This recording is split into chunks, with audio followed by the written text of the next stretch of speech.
Të rrëfesh jetën tënde në publik nuk është as pak e lehtë, e aq më shumë kur ajo i përket një periudhë të errët në të cilën kalvari vuajtjeve ka qenë i gjatë. Por për artistin 92 vjeçar Lek Tasi, ky ishte një mision që duhej kryer, prandaj e solli në qendrën rinore Arka performancën teatrore Arka Noe 2. Si e përdori njeriu pushtetin edhe lirinë? Po ja, lirinë që na dha Zoti, ne ja mohuam njëri tjetrin. Ambicia për pushtet e shtyn njeriu edhe sot me vrasje, edhe të lahtarshme. Mirë po, të kujtohet që i tha Zoti Noes në fund? Jo. Kushdo që der gjakun e njeriut, prej njeriu do t'i der dhe gjakun. Një arati me trup dhe një arati me mend. Këtë të dytën përjetoi edhe Lek Tasi me familjen e tij, tërsa jetoi në përndjekjen komuniste, përballë të cilës nuk u dorëzua asnjë moment. Shumë ankesa kam ndaj reagimit që bëjnë shqiptarët ndaj vuajtjes. Kjo është shekullore. Ndofta është edhe një tipar që vështron përpara dhe nuk shef mrapa.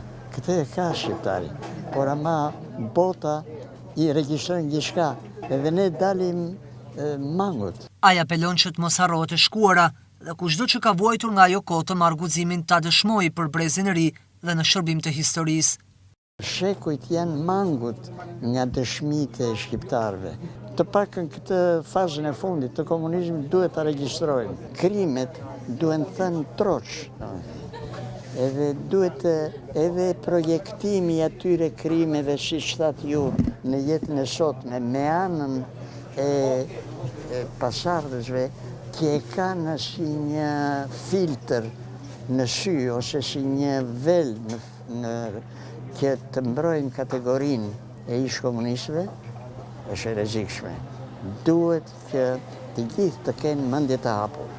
Regjizori Stefan Çapaliku, që solli këtë performancë me tekst të vet Lek Tasit dhe në bashkëpunim me Ledian Gjeçin, thotë se kjo ishte një udhëheqje e njerëzve në një udhëtim të mendjes, drejt muzikës, letërsisë dhe drejt imazheve.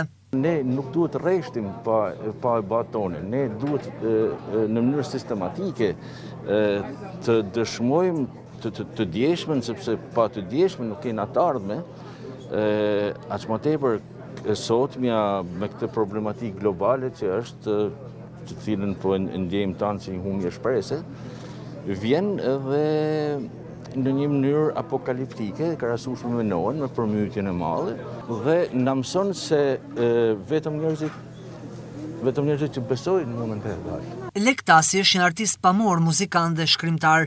Aktiviteti erdhi në kuadër projektit Detmori mbështetur nga programi Europa Krijuese i Komisionit Evropian dhe që zbatohet nga Code Partners qendra rinore Arka, së bashku me Teatri Di Vita në Bologna të Italisë dhe Teatri Nix në Berlin të Gjermanisë.